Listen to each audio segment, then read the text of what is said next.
진태석이 가장 숨기고 싶어 하던 종이 한 장이 오늘 밤 건양그룹을 통째로 뒤집어 엎을 거라는 걸 그 사람만 모르고 있었더라고요.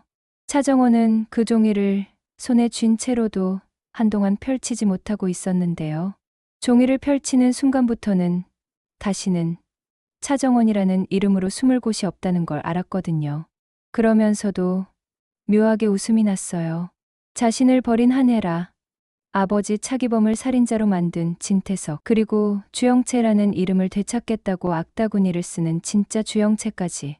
이 세 사람의 목을 동시에 조일 수 있는 끈이 바로 그 종이 한 장이었으니까요. 주하늘은 차정원의 손이 떨리는 걸 알아챘어요. 주하늘은 늘 감정을 크게 드러내지 않지만 차정원이 무너지기 직전이면 말투가 더 단단해지는 사람이었거든요. 정원 씨, 오늘은 무리하지 말아요라고 말하면서도 사실은 오늘이 결정적인 밤이 될 거라는 걸 같이 알고 있었어요. 차정원이 고개를 끄덕이며 숨을 고르는 사이 주하늘은 테이블 위에 2개의 파일을 올려놨어요. 하나는 해외 페이퍼 컴퍼니 연결도였고 다른 하나는 차기범 사건 당시 통화기록 복원본이었는데요. 누가 봐도 진태석이 끊어낸 흔적들이 촘촘하게 남아있는 자료들이었어요. 차정원은 주하늘을 바라보며 조용히 말했어요. 나 오늘은 흔들리면 안 되죠? 주하늘이 짧게 웃었어요. 흔들려도 돼요. 대신 무너지지만 않으면 돼요. 그 한마디가 차정원의 심장을 조금 살려줬는데요. 차정원은 자신이 강해졌다고 믿고 싶었지만 사실 강해진 게 아니라 상처 위에 얇은 껍질을 덧댄 채 버티는 중이었거든요. 그날 오후 건양그룹 본체에 가장 먼저 들어온 사람은 한혜라였어요. 한혜라는 요즘 들어 더 차분해 보였는데요. 차분함이란 건 마음이 정리돼서가 아니라 마음을 잠그는 법을 배워서 생기는 얼굴이기도 하잖아요. 한혜라는 거실 한복판에 서서 잠깐 숨을 고르더니 윤비서를 불렀어요. 윤비서는 언제나처럼 정돈된 표정으로 다가와 부회장님하고 고개를 숙였고요. 한혜라는 윤비서를 보며 아주 짧게 물었어요. 오늘 이사회 참석자 명단 다시 한번 확인했죠?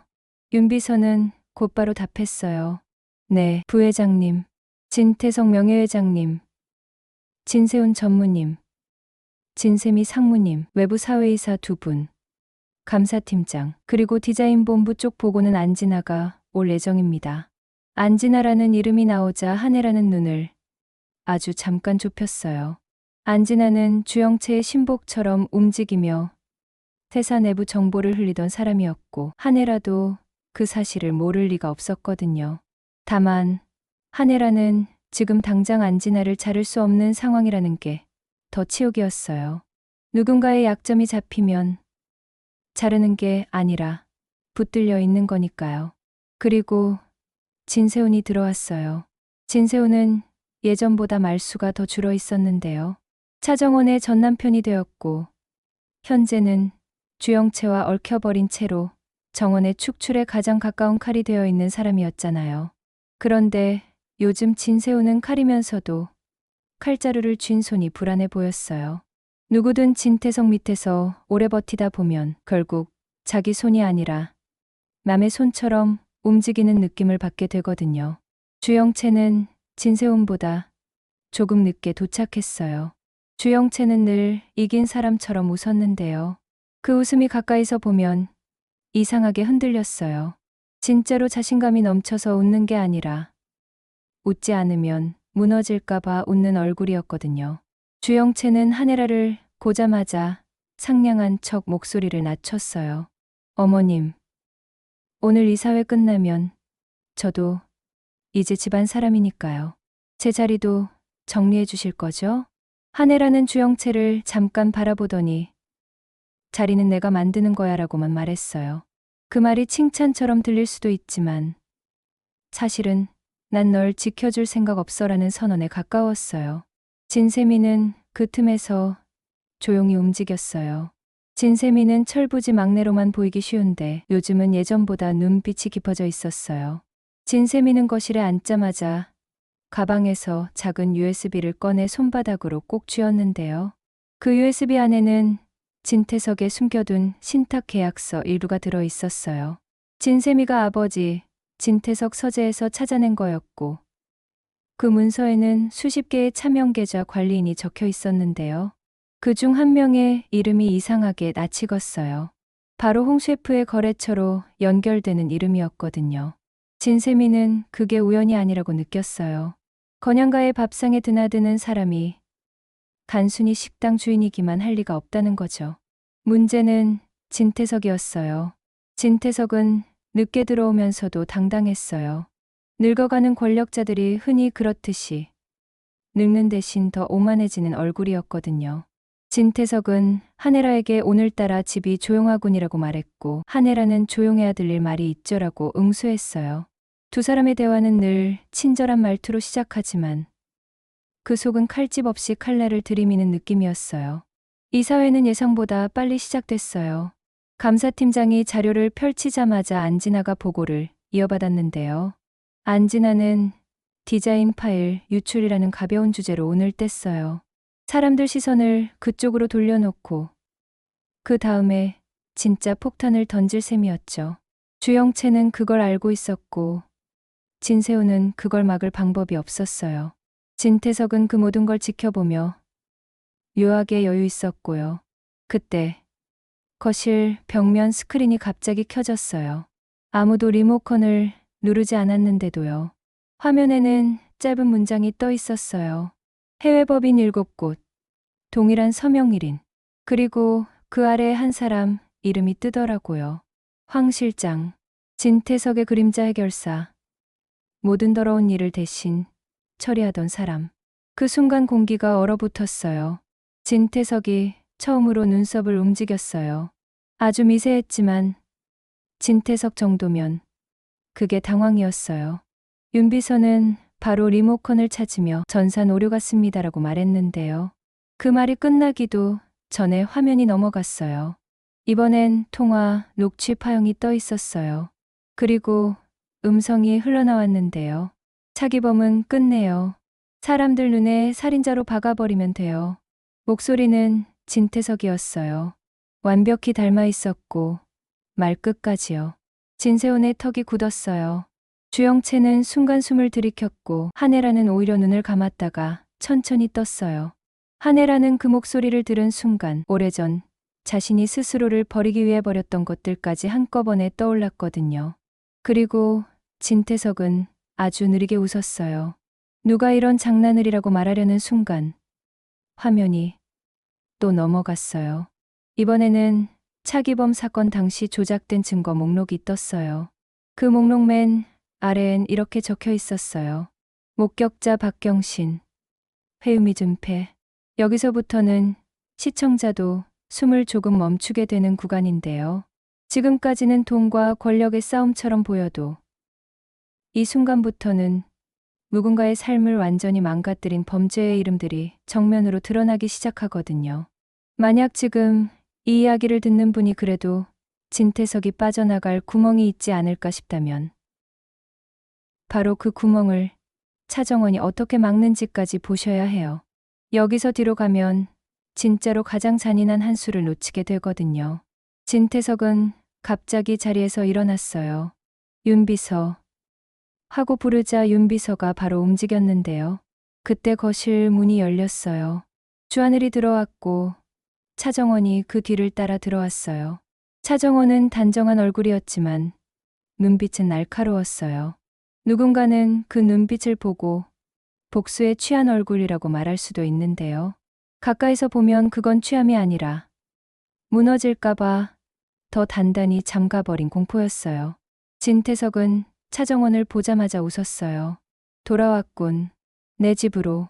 차정원은 웃지 않았어요. 회장님 집이 아니라 회장님, 죄가 숨은 집이죠. 말이 너무 직선이라 공기가 더 얼었어요. 주영채가 끼어들었어요. 뻔뻔하네. 내가 여기 들어와서 얼마나 많은 걸 훔쳤는데. 차정원은 주영채를 바라보며 아주 천천히 말했어요. 훔친 게 아니라 되찾은 거예요. 너는 내 인생을 훔쳐서 내가 여기까지 왔거든요. 주영채는 얼굴이 붉어졌는데요. 주영채가 화가 날 때는 꼭 진실에 닿았을 때였어요. 자신이 만든 거짓이 흔들리는 순간이요. 진세훈은 차정원을 똑바로 보지 못했어요. 진세훈은 차정원의 존재가 자신에게 너무 복잡했거든요. 사랑했다고 믿었던 사람, 속았다고 생각하는 사람, 그리고 결국 아버지의 죄를 들춰내는 사람. 진세훈은 그 세 가지 감정 사이에서 계속 찢기고 있었어요. 그런데 차정원은 진세훈의 그 흔들림을 알아보고도 일부러 더 정면으로 말했어요. 진세훈 씨, 오늘은 당신도 선택해야 해요. 아버지 편에 서면 끝까지 같이 가는 거고, 아니면 적어도 당신 인생 하나는 살릴 수 있어요. 그 말이 끝나자 진태석이 낮게 웃었어요. 살릴 수 있다? 내가? 차정원은 가방에서 봉투 하나를 꺼냈어요. 봉투는 꽤 두꺼웠고요. 살릴 수 있는 건 저예요. 회장님이 지금까지 핏줄로 사람들을 묶어놨잖아요. 진태석의 미소가 아주 살짝 굳었어요. 진태석은 돈이 아니라 핏줄이라는 단어에서 반응했거든요. 한혜라는 그 봉투를 보자마자 눈빛이 변했어요. 한혜라는 봉투의 형태를 알고 있었어요. 예전에 자신이 숨겼던 종이와 같은 종류였으니까요. 한혜라는 차정원에게 묻지도 않았어요. 대신 진태석에게 물었어요. 당신, 유전자 검사 자료 어디까지 조작했어요? 진태석이 한혜라를 바라보며 너도 이제 와서라고 말하려는 순간 주하늘이 조용히 입을 열었어요. 박경신 씨가 오늘 검찰에 출석했어요. 지금쯤이면 조서가 끝났을 겁니다. 그 한마디에 진태석이 처음으로 분명하게 흔들렸어요. 여기서 핵심은 이거였어요. 차정원과 주하늘은 자료를 들고 와서 협박하려는 게 아니었어요. 이미 자료는 밖으로 나갔고, 이미 수사는 시작됐고, 이미 사람들 귀에 들어갔어요. 그러니까 지금 이 거실에서 벌어지는 건 거래가 아니라 선고였던 거예요. 진태석은 바로 황 실장을 찾았어요. 황 실장 어딨어? 그때 전화벨이 울렸고 진태석의 휴대폰 화면에 뜬 이름은 황 실장이었어요. 진태석이 전화를 받자마자 황 실장 목소리가 흔들리더라고요. 회장님, 검찰이 저를 찾습니다. 진태석은 대답 대신 전화를 끊어버렸어요. 끊는 손이 조금 빨랐어요. 그게 진태석이 흔들리고 있다는 증거였어요. 진세미는 그 장면을 보고 결국 입을 열었어요. 아빠, 나 서재에서 봤어. 진태석이 진세미를 돌아봤고 진세미는 손에 쥐고 있던 USB를 테이블 위에 내려놓았어요. 차명 계좌 관리자 명단. 그리고 그 사람들 서명이 전부 같은 사람 손이더라. 황 실장 손이야. 진태석은 진세미를 잠깐 바라보다가 예상 밖으로 차분하게 말했어요. 너는 이 집에서 살아남는 방법을 몰랐구나. 그 말은 사실상 너는 내 편이 아니구나였어요. 진세훈은 그 순간 자신이 평생 기다렸던 아버지의 인정이 결국 이런 식으로 사라지는 걸 봤어요. 진세훈은 갑자기 이상하게 담담해지더라고요. 그리고 낮게 말했어요. 아버지, 그럼 이제 저도 제 방식으로 살아볼게요. 진태석이 웃으며 내 방식이라고 되묻자 진세훈은 테이블 위에 있던 서류 한 장을 꺼냈어요. 사전 준비해둔 진술협조서였어요. 진세훈은 그 종이를 바라보며 내가 더 늦으면 나도 공범이 되니까요 라고 말했어요. 주영채가 그걸 보자마자 진세훈 팔을 잡았어요. 미쳤어? 너 그러면 우리 둘 다 끝이야. 진세훈은 주영채 손을 떼며 말했어요. 우리 처음부터 우리 아니었어. 주영채 얼굴이 창백해졌어요. 주영채는 그 순간 처음으로 깨달았어요.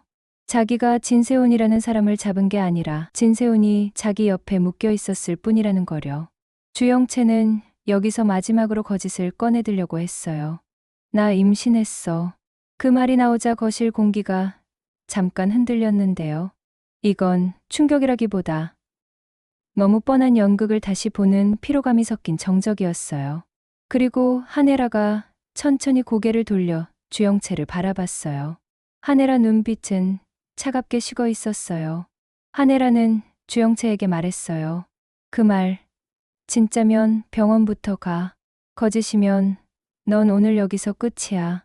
주영채는 고개를 끄덕이면서도 눈동자가 흔들렸어요. 거짓을 거짓이라고 인정하는 순간 주영채가 붙들고 있던 마지막 밧줄이 끊어지거든요. 그때 홍 셰프가 들어왔어요. 홍 셰프는 늘 웃는 얼굴로 들어오지만 오늘은 웃음이 거의 없었어요. 홍 셰프는 테이블 위에 긴장감을 한 번에 잊고 조용히 말했어요. 여긴 사람이 너무 많네요. 하네라가 홍 셰프를 바라보며 당신은 왜 왔어요? 라고 묻자 홍 셰프는 아주 담담하게 말했어요. 오늘은 밥상 말고 마지막 증언을 배달하러 왔습니다. 홍 셰프는 서류 봉투 하나를 꺼내 윤비서 쪽으로 밀었어요. 이건 해외 계좌와 연결된 실소유자 확인서예요. 윤비서가 봉투를 열자마자 눈이 커졌어요.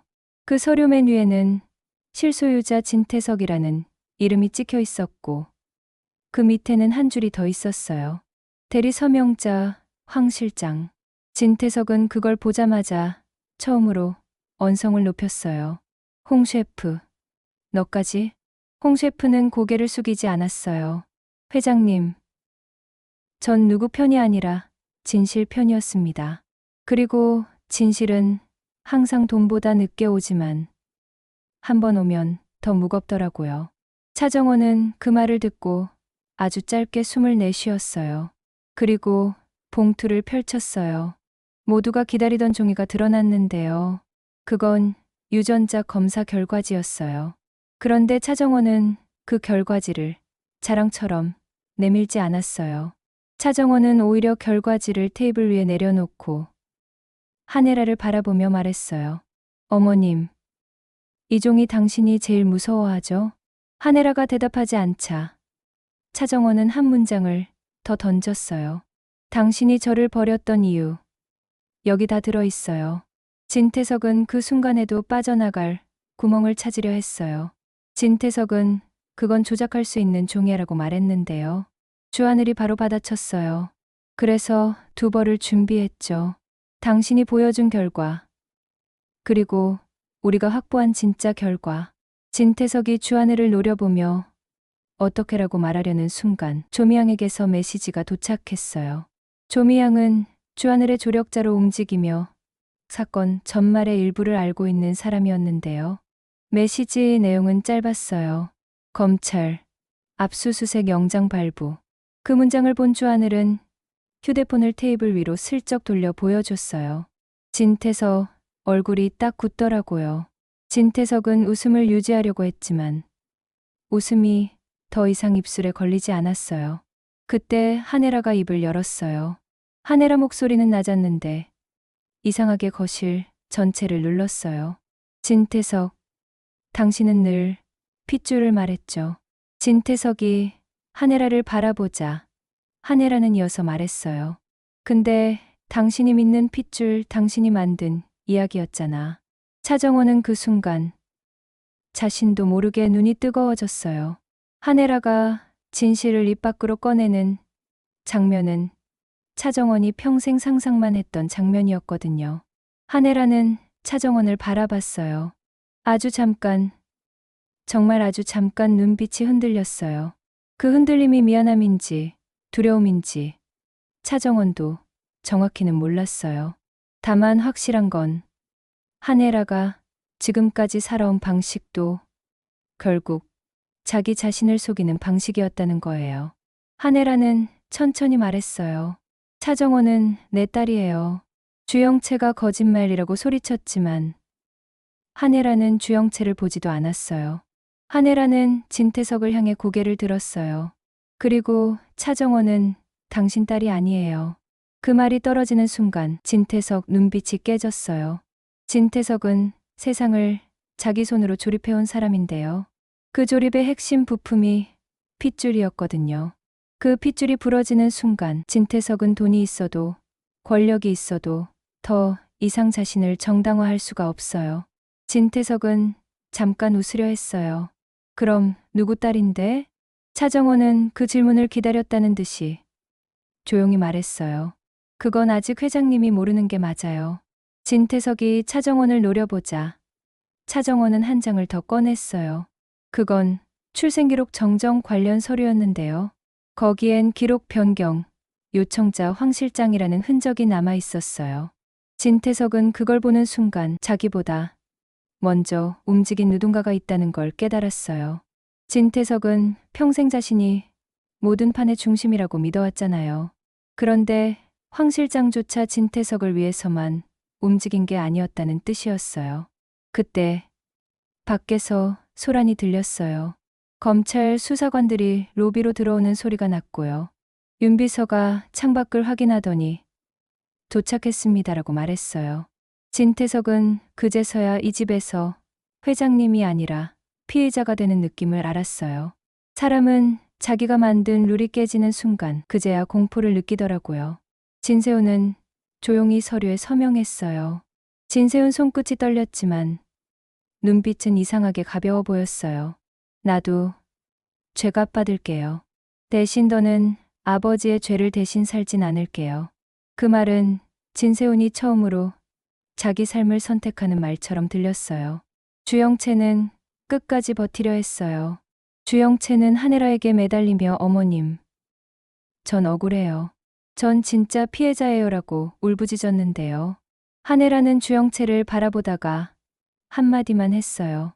넌 피해자인 척하는 가해자야. 그 말이 주영채를 더 무너뜨렸어요. 주영채는 그 순간부터 말이 빨라지고 눈빛이 불안해졌어요. 자신이 만든 거짓의 탑이 무너질 때 나타나는 전형적인 붕괴였어요. 공난숙이 그 모습을 보며 이를 악물었어요. 공난숙은 딸을 사랑한다기보다 딸을 자기 인생의 연장으로 쓰는 사람이었거든요. 공난숙은 한혜라를 노려보며 너도 깨끗한 척하지 마. 넌 내 딸 버렸잖아라고 쏘아붙였어요. 한혜라는 공난숙에게 처음으로 흔들린 목소리로 말했어요. 그래, 버렸어. 내가 살아남고 싶어서. 그 고백은 한혜라에게도 칼이었어요. 자기 입으로 말하는 순간 더는 도망칠 수 없으니까요. 그런데 차정원은 그 말을 듣고도 바로 용서하지 않았어요. 차정원은 용서라는 단어를 함부로 쓰면 안 된다는 걸 아는 사람이었어요. 다만 차정원은 한혜라를 바라보며 조용히 말했어요. 어머님, 당신의 죄는 당신이 안고 가요. 내 인생은 내가 가져갈 거니까. 검찰 수사관들이 거실로 들어왔고 진태석에게 영장을 고지했어요. 진태석은 끝까지 고개를 들고 서 있으려 했는데요. 수갑이 채워지는 순간 그 고개가 아주 미세하게 흔들렸어요. 그게 통쾌함일 수도 있고 허무함일 수도 있어요. 하지만 차정원에게는 확실했어요. 차정원 아버지 차기범의 인생을 망가뜨린 사람이 드디어 법 앞에 섰다는 사실이요. 그런데 여기서 이야기가 끝나면 95점이 아니죠. 왜냐면 진태석이 무너지는 순간에도 차정원과 주하늘 앞에는 더 위험한 문이 하나 열려버렸거든요. 진태석이 끌려나가기 직전 홍 셰프가 차정원에게 아주 작은 쪽지 하나를 슬쩍 건넸어요. 차정원이 쪽지를 펼치자 거기엔 단 한 줄이 적혀 있었어요. 박경신이 마지막으로 숨긴 이름. 노민구. 차정원은 그 이름을 보는 순간 등골이 서늘해졌어요. 노민구는 주하늘의 라이벌로 건영그룹과 결탁해온 사람이었잖아요. 그런데 박경신의 마지막 비밀에 노민구가 있다는 건 단순히 사업 문제가 아니라 차기범 사건에 더 깊은 뿌리가 아직 남아있다는 뜻이었어요. 주하늘도 그걸 읽었어요. 주하늘이 차정원을 바라보며 낮게 말했어요. 정원 씨, 진태석은 끝이 아니라 문이었을지도 몰라요. 차정원은 그 말에 고개를 끄덕였어요. 진태석이 사라졌다고 모든 게 끝나지는 않아요. 진태석이 만들었던 구조, 그 구조를 이어받으려는 사람, 그리고 그 구조의 진짜 설계자가 따로 있다면요. 그날 밤 차정원은 주하늘과 함께 차기범의 마지막 흔적이 남아있는 장소로 갔어요. 차정원은 그 자리에서 처음으로 주하늘 앞에서 목소리가 조금 떨렸어요. 나 이제 복수 끝내면 뭐 하지? 주하늘은 차정원의 손을 잡고 말했어요. 끝내는 게 아니라 되찾는 거예요. 정원 씨 이름, 정원 씨 인생, 정원 씨가 웃을 이유. 차정원은 그 말을 듣고도 바로 웃지 못했지만 그래도 한 가지는 확실해졌어요. 이제 더는 주영채라는 가짜 이름 뒤에 숨지 않겠다는 것. 그리고 남은 퍼즐. 황 실장이 바꿔치기 한 출생기록의 진짜 목적. 박경신이 끝까지 숨겨둔 사람의 정체. 무민구가 어디까지 손을 뻗었는지. 그걸 전부 꺼내서 이번엔 도망칠 틈 없이 정리하겠다는 것. 마지막으로 차정원은 한예라에게 짧게 말했어요. 어머님, 당신은 이제 선택해야 해요. 또 숨길 건지, 아니면 내 앞에서 끝까지 책임질 건지. 한예라는 차정원을 바라보며 아주 낮게 대답했어요. 나도 이제 도망치기 힘들어졌구나. 그 말이 사과인지 체념인지 차정원은 아직 판단하지 않았어요. 대신 차정원은 속으로 다짐했어요. 어떤 형태로든 한혜라가 끝까지 책임지게 만들겠다고요. 차정원은 더 이상 누군가의 죄를 대신 짊어지는 사람이 아니라 죄를 죄로 드러내는 사람이 되기로 했거든요. 그리고 바로 그 순간 주하늘의 휴대폰이 울렸어요. 발신자는 조미양이었어요. 조미양이 숨을 몰아쉬며 말했어요. 하늘씨, 노민구 쪽에서 움직였어요. 박경신이 안전하지 않아요. 주하늘 눈빛이 바뀌었고 차정원은 그 눈빛을 보자마자 알아챘어요. 진태석을 무너뜨리는 데 성공했는데도 진짜 전쟁은 이제부터일 수 있다는 거려. 여기까지 따라오셨다면 아실 거예요. 이 이야기는 진태석 체포로 끝나는 통쾌함에서 멈추는 게 아니라 박경신의 마지막 증언과 무민구의 움직임 때문에 더 큰 판으로 커질 수밖에 없어요. 차정원과 주하늘은 이제 진태석이 아니라 진태석 뒤에 숨어있던 다음 사냥꾼을 상대해야 하거든요. 그 사냥꾼이 누구인지 그리고 차정원의 출생기록을 바꿔치기 한 진짜 이유가 무엇인지 다음 전개에서 결국 밝혀지게 될 텐데요. 그때는 차정원도 주하늘도 지금처럼 서로를 믿기만 해서는 버티기 힘든 순간을 맞이할지도 몰라요. 그래도 하나는 분명해요. 차정원은 이제 도망치지 않아요. 차정원이라는 이름으로 끝까지 걸어갈 생각이니까요. 좋아요와 구독은 강요가 아니라 선택이니까요. 다만 차정원과 주하늘이 다음 판에서 어떤 대가를 치르며 진짜 설계자를 끌어내리는지 응원하고 싶다면 그 선택이 큰 힘이 되긴 하더라고요.